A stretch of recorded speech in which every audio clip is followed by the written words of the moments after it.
Hey, welcome back to the HSM Reads the Bible, the podcast. I'm Zach. I'm Makayla. I'm Dylan.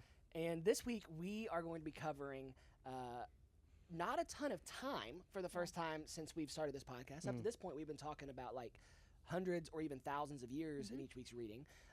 This week's reading really covers like a few months, but man, there's a lot to talk about. Yeah, for sure. So, Makayla, you pitched Yes. that we approach this week's reading, which is Exodus 7 through Exodus Like 27, I think? 26. 26, Yep. a little bit differently. So, Yeah. how are we going to cover today? Yeah, I think today we're just going to go through kind of chronologically. We'll ask some of the same questions we've been asking, but there's so much in this. We don't really want to skip out on any of it, so we're just going to kind of move through, starting with the plagues. So, Ooh. what do we learn about God first from the narrative of the plagues?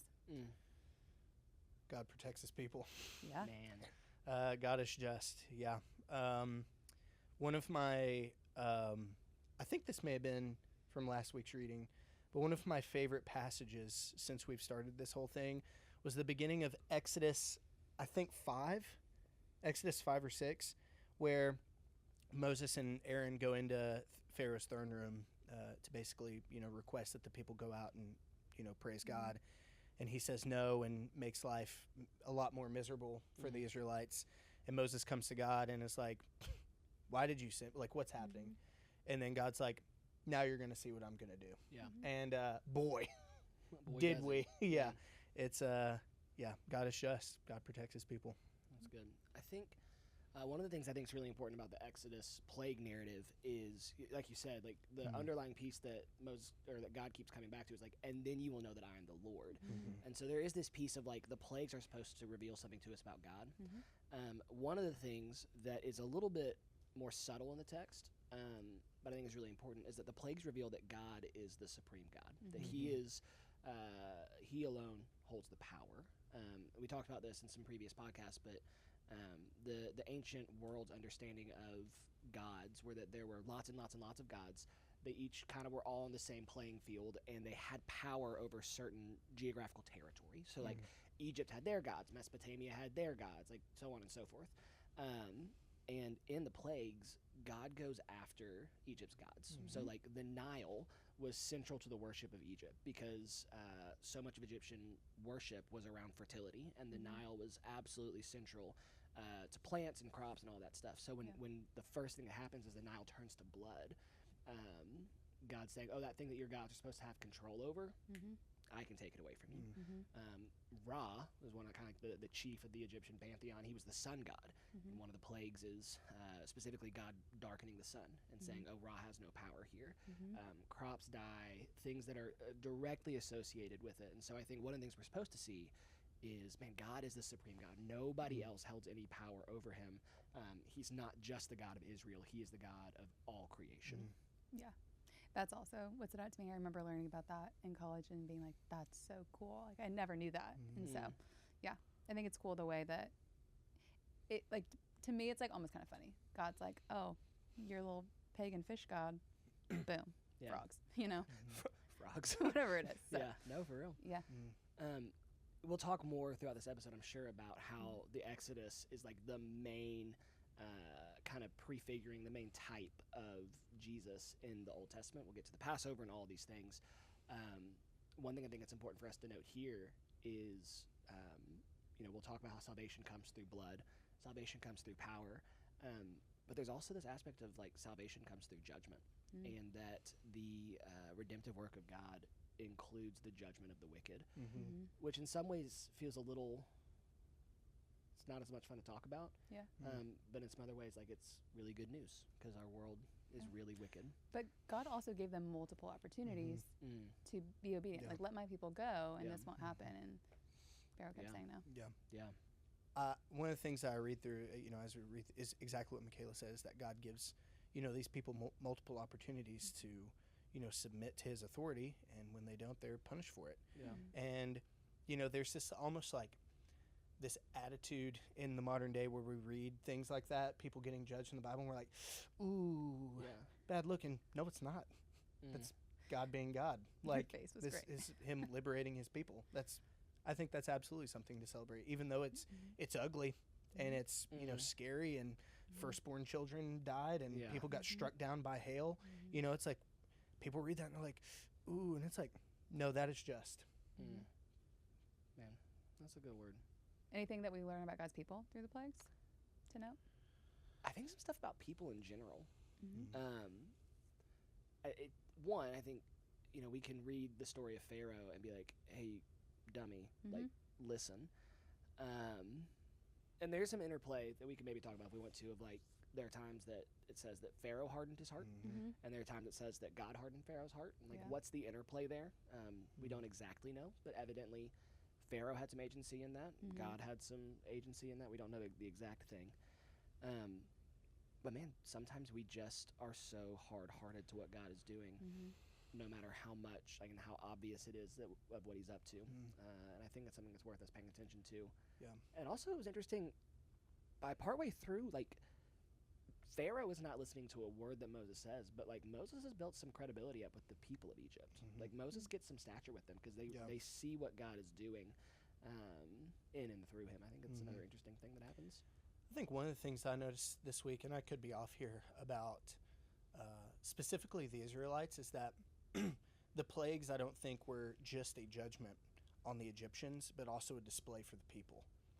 Because we see some passages later on in the Old Testament, and even some of the Israelites' response in the wilderness, to show us that they had become pretty ingrained in the Egyptian pantheon, in the worship of idols.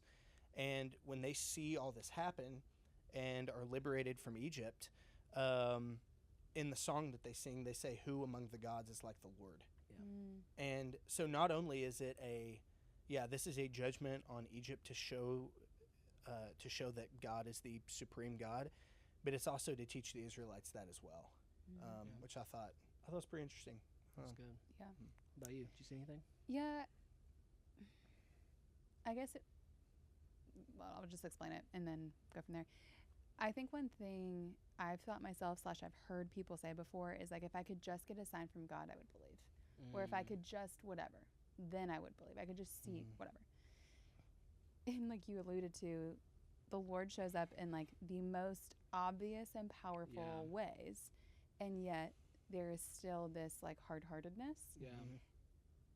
And it's not a direct correlation to our lives, but I just think there's something to observe about people there that I think sometimes we just assume that just a blatant show of power would give us faith.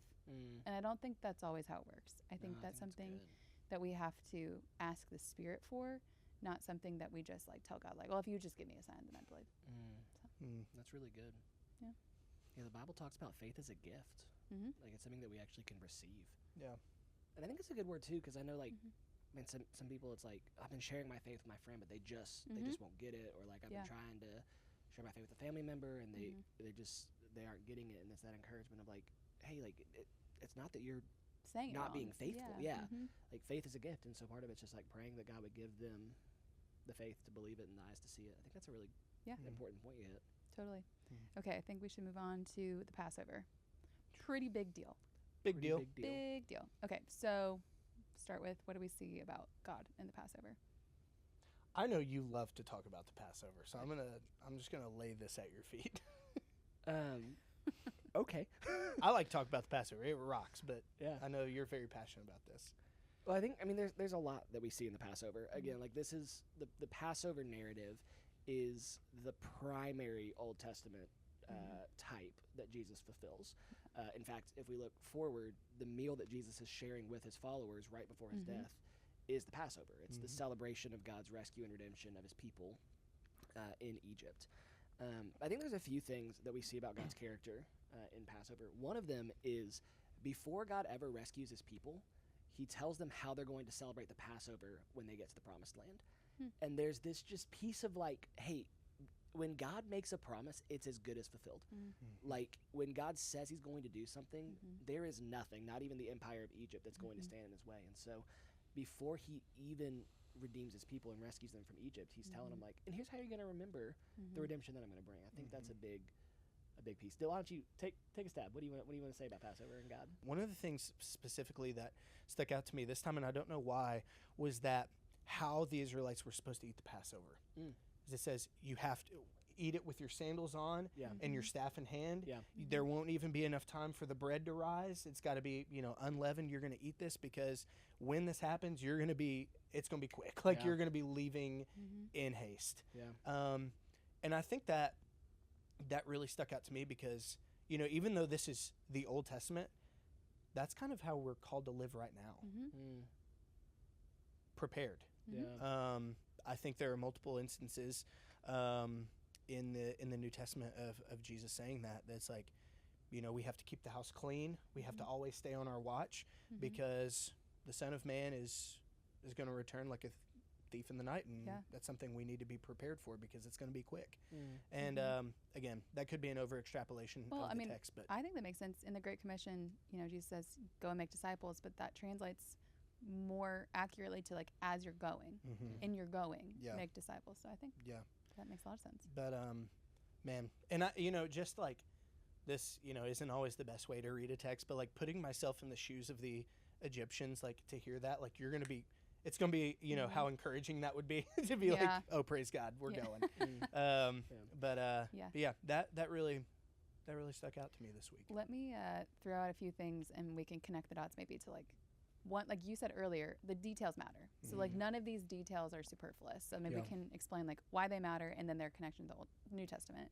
So we get like 3 days of darkness, 3 days of darkness, which I thought was interesting. Sacrifice. Blood of the sacrifice is the means of protection. Death of a firstborn. Am I missing anything? And then like salvation in the Exodus. They're all linked together. Yeah. Why don't you take the 3 days of darkness? Okay, that one I think is interesting because we know that when Jesus dies on the cross, there's darkness that comes over the land. Yeah. And it's symbolizing the presence of God being removed. Yeah. So I think that's very interesting. It's a big piece. Obviously the sacrifice piece is huge. That Dylan, earlier you were talking about like the plagues are actually God's justice, and even when it's like, oh, that is heavy, like it's the justice of God being displayed. And if we extrapolate forward to the New Testament, like there's this idea of like the pouring out of God's wrath on sin is just. Yeah. And it's right. And the only thing that covers God's people from his right revelation of his justice is the blood of an innocent lamb. And Jesus obviously is called the Lamb of God. The blood that covers the door, it's that idea that when God sees the blood, he says, when I see the blood, I will pass over you. And it's that same idea with the blood of Jesus, that he's our sacrificial lamb. And when his blood covers us, the wrath of God passes over us. Because his blood has paid that cost of sin. Yeah. So God redeems his people with blood in Egypt, and then he finishes their redemption. He kind of completes this Exodus journey at the Red Sea. By bringing them through water. Why does that matter, Zach? It's a great question. So, again, there's a ton of parallels here. Yeah. But to just camp out in the story itself, God redeems his people through blood, and then he rescues them through his power. And when the people of Israel or the people of Egypt try to follow the people of Israel, they're drowned and crushed under the waters. His people are brought through in safety. And my friend Phil likes to say that God's redemption is brought about through blood and power. And you see it, again, if you jump forward to Jesus with his death and the blood of the Lamb, his resurrection, and the power of God on display, defeating sin and defeating death, that this is where God's people are redeemed. This is the defining way that God rescues and redeems his people until Jesus shows up. Yep. And then Jesus, when he's sitting with his followers at the Last Supper, says, hey, this meal that's all about God's redemption of his people is actually about me and the redemption that I'm about to bring about through my blood, the power of God. Yep.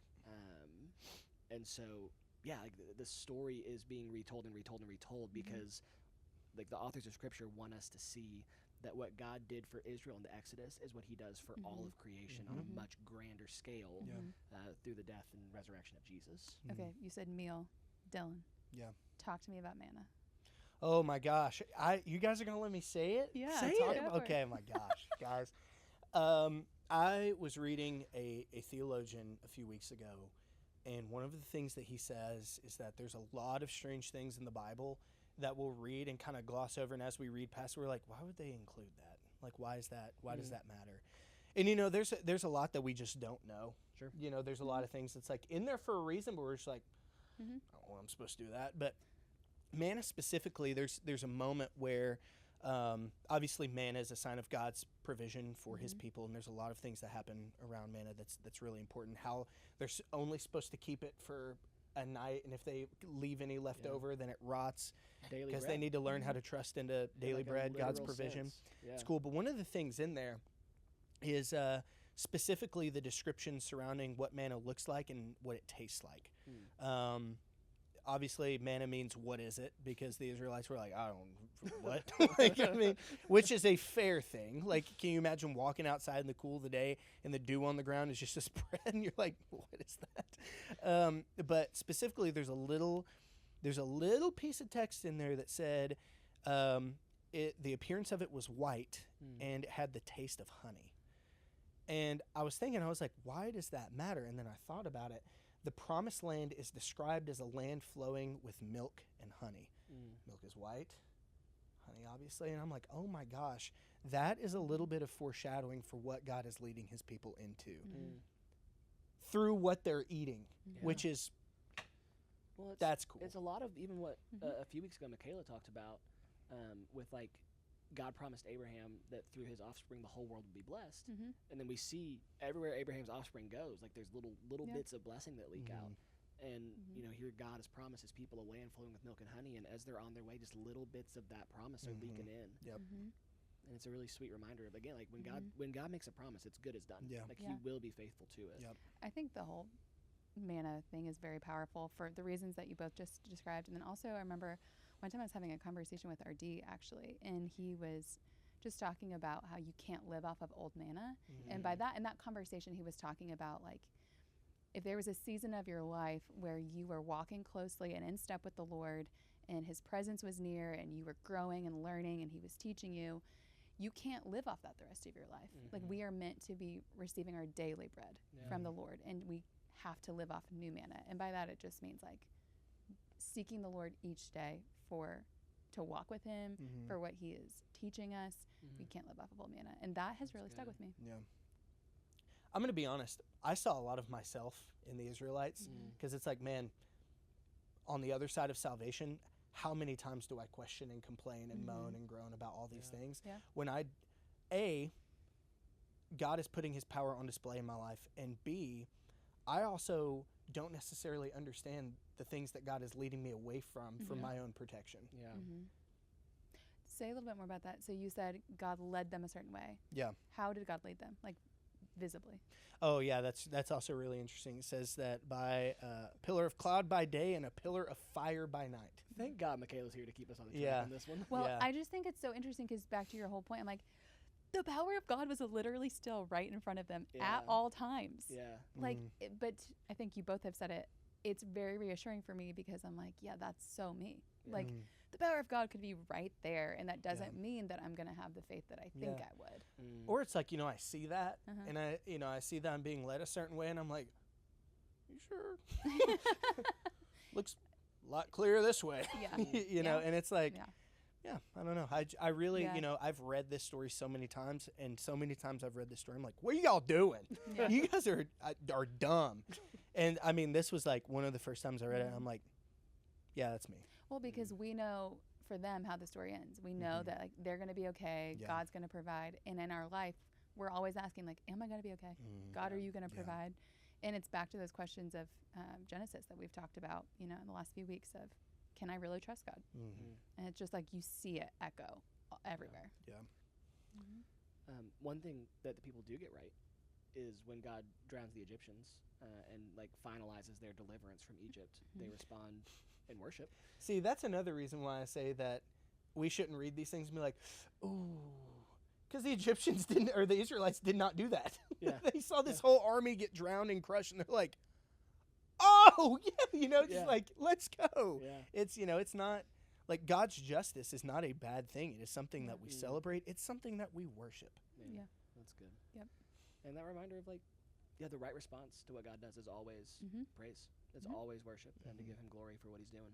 Sorry, I yelled into the microphone right there. That was probably really loud. Okay. Sorry, headphone users. The last major like event narrative we get to is Mount Sinai. Yeah. A lot to unpack there as well. Important. So, what stood out to y'all the most? What do you see about God? Man, God's glory is on display on top of Sinai. It may be some of the like clearest, most visceral language that we've gotten so far in the story of just like as God's presence comes down on top of the mountain, it is set on fire, and it is just blazing, and there is smoke, and there's thunder, and there's lightning, and there's just this picture of God's unapproachable, unassailable, unimaginable glory and power and might and majesty. Every time I come through this passage, it strikes me of just how powerful God is. That's the first thing I think I saw about God. There are so many, like, the Sinai picture is a forest, and I love picking out the trees. There are a few things that I just thought were so cool. The thing that stuck out to me this time was Moses and Aaron and the priests going up, and it said they saw God. They saw God. They saw God. Underline the same thing. They saw God. They have this description of like the ground under his feet was like sapphire. Yeah. But then there's this moment where I was like, ashamedly, almost brought me to tears, where it says God did not touch them; they ate and they drank. Yes. Like they had fellowship with God on top of the mountain. Sounds and they like ate and drank heaven. with him. Ooh, Sounds Makayla. like heaven. Say more. Well, we hear in Revelation, like there will be a great banquet feast that we will celebrate ultimately when God restores all things. Yeah. And we're reunited in heaven. And also just like from anecdotal experience, like one of the greatest blessings we have on this life is to eat and drink with people that we love, right? Like there's nothing better than like sharing a good meal with the people that you love. Obviously this is to a whole nother level, but yeah, I definitely think that is just like a little glimpse of what the presence of God in heaven is like. Yeah. One piece I did want to grab though, you talked about Israel being called a nation of priests. And this is something I think is actually pretty important, because for a long time the way that I understood the Bible was like God calls Israel to be his people, tough luck everybody else. And then once Jesus shows up, then we as the people of God are supposed to like be evangelistic and invite other people to know Jesus. But Israel's intended purpose was to be a kingdom of priests. Well, if a priest goes between God and people, if Israel is the priest, then like the necessary conclusion there is that God is wanting to reach the whole world through Israel. And as God's going to give the law, he's going to make specific provisions for how people who are outside the covenant can enter in and become part of it. And there's this picture of like Israel living faithfully is actually Israel not just conquering people, but also like inviting more people to know the real God of the universe. So I think it's a cool piece that it's like it's not this like, hey, in the Old Testament God's people are super insular, and then in the New Testament they're supposed to be inviting people in. Like it's always been the idea that God's chosen people will be bringing more and more people to know God throughout the earth. Okay. Let's see. Anything specific about the tabernacle? Do we want to talk about the details of the tabernacle? I don't really want to talk a ton about the details. Okay. But I do want to highlight two things that I think are super important. I hope one of them's the veil. I want to highlight three things. I want to highlight three things Go for it. that are super important. So one is God specifically says, like, hey, I'm going to do this so that I will dwell in the midst of my people. And it's a nail that we hit a lot within student ministries. We have a whole dwell conference thing of like God's always desired to dwell with his people, but like God has always desired to dwell with his people. And what was ruptured in Eden, God is beginning to repair. And he's not just giving them all of these like instructions just to give them instructions. Like God is making a way for him to dwell in the midst of his people again. And to get a little taste of what Moses is getting on top of Sinai down to the rest of the people for the rest of it's a big deal. And then the second piece is the tabernacle is supposed to be Eden. Like the furniture of the tabernacle is plated in gold. Eden is called a land of gold. The lampstand is like incredibly reminiscent of a tree, like the tree of life.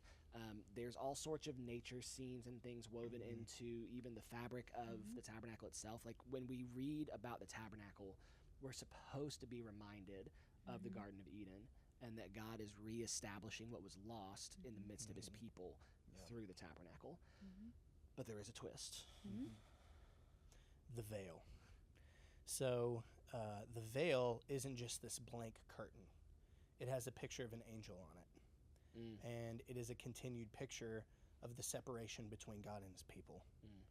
Right. Should anyone other than the... Sorry, well, there we go. Should anyone... My bad. Should anyone other than the high priest on the Day of Atonement cross the veil into the Holy of Holies, they would be struck dead because of sin and corruption. So we do have this really, just beautiful picture of God dwelling with his people, but we do have a continued reminder of God's separation from his people because of sin. The reason the angel is on the veil, should have said that, is because of the angel with the flaming sword that was placed to the entrance of the garden. I didn't mention that, but Yeah, super cool. Rapid fire to end our conversation. Which of the plagues would have done you in the worst? Hail, 100%. Well, okay, Hail? are we taking Death of the Firstborn off the table? Yeah, that's fair. Because that That's one... fair. Yeah, Wait, maybe I spoke too soon. Okay, hail, without question, other than the firstborn, is the most terrifying. The most terrifying. I don't know, man.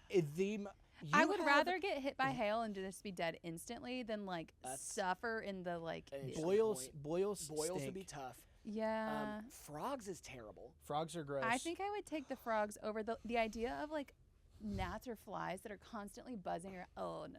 Okay, one more thing. I'm sorry. I can't imagine making it through any of the plagues, though. And Very they're fair. they have to stay. One more thing. I'm so sorry. The people's response last week, whenever Pharaoh makes them go get their own straw, the people say, "You have made us stink in the sight of Pharaoh." How many plagues Smell terrible. does it say, and the land stank? Yeah.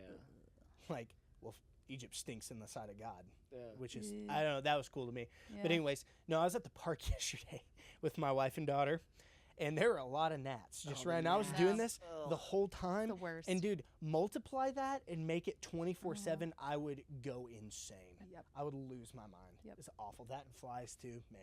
Yeah. Terrible. I think No, the hail is only terrifying. plague that would not immediately make me be like, get them out. I Yeah. don't want them anymore. Yeah. I don't care how much money they make. I'd get them out. Yeah. I think I could maybe hang with darkness for a second. Dude, I just, nap. Take some naps. Alaska is under that plague pretty constantly. That's what I was thinking. It's it's Night- Alaska. It's night all the time. Other than that, I can't imagine dealing with one of them. Yeah, Yeah. it's bad. Frogs is pretty funny though. I think there's that's a the reason we funniest call them plague. plagues. Frogs is awful. Frogs is terrible. Frogs everywhere you step. Dude. I stepped on a frog one time. One got in my buddy Mason's house. Don't ask me how that happened. He lived off a river. And that was the worst experience of my life. Dude, it was awful. It was so gross. And I couldn't imagine stepping just 20. Anyways, yeah, they're all bad. One time a frog died on my driveway, and I refused to do anything about it for weeks. I just was praying a bird would come and pick it up. You don't like frogs? I didn't want to touch it. Dude, Please I don't love tell frogs. Sarah about this. I don't want her to know that there was a dead frog there for a while. To the extent of the plagues, absolutely not. But dude, if I see a frog, dude, I'm putting that boy in my hands. So I'm carrying him around. I'm gonna show him the world. What's your least favorite? I love a frog. I think the insects, either the gnats or the flies. I just can't.